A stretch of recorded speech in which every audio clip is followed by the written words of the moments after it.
Hello everyone, welcome to my video. Today I'll be drawing this funny koala in colored pencils.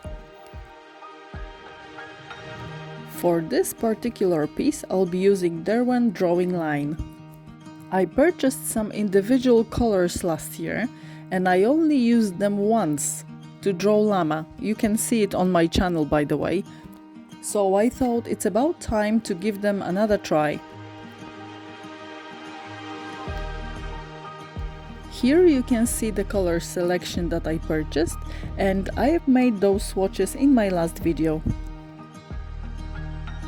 Making color swatches and making videos on how the colors blend on just individual samples is fine, for the purpose of seeing the color payoff and how the colors blend.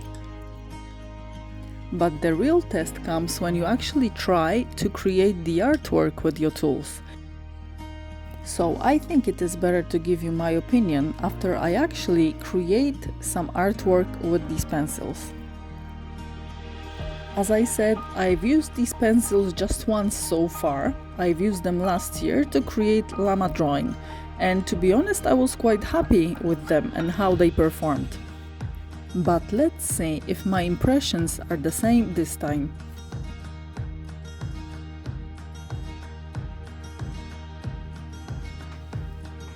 As always with colored pencils, I approach my work very slowly.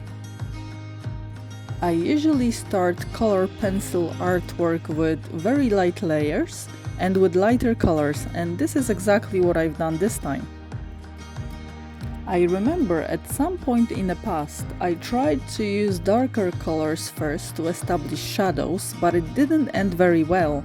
I used polychromos for that particular piece. I think it was a goat drawing in color pencils, also on my channel.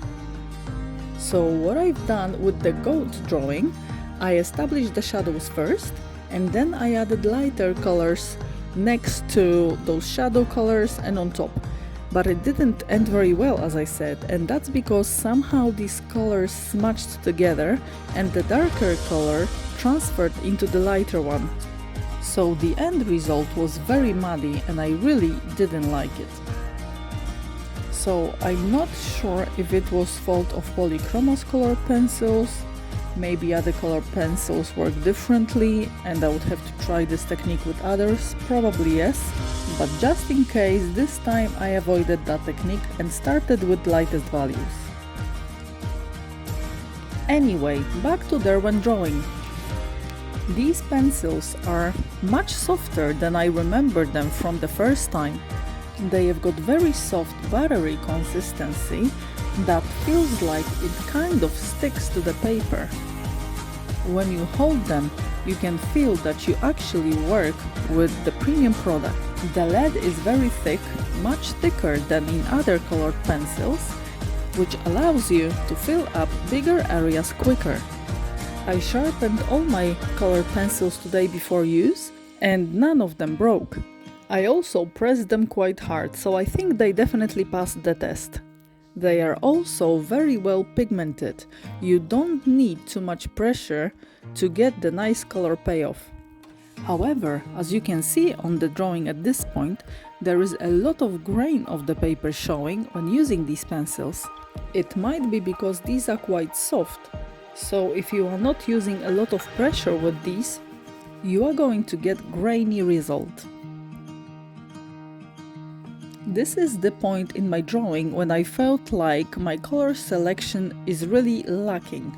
In order to make my drawing come alive, I really needed a punch. I really needed some strong, bright colors.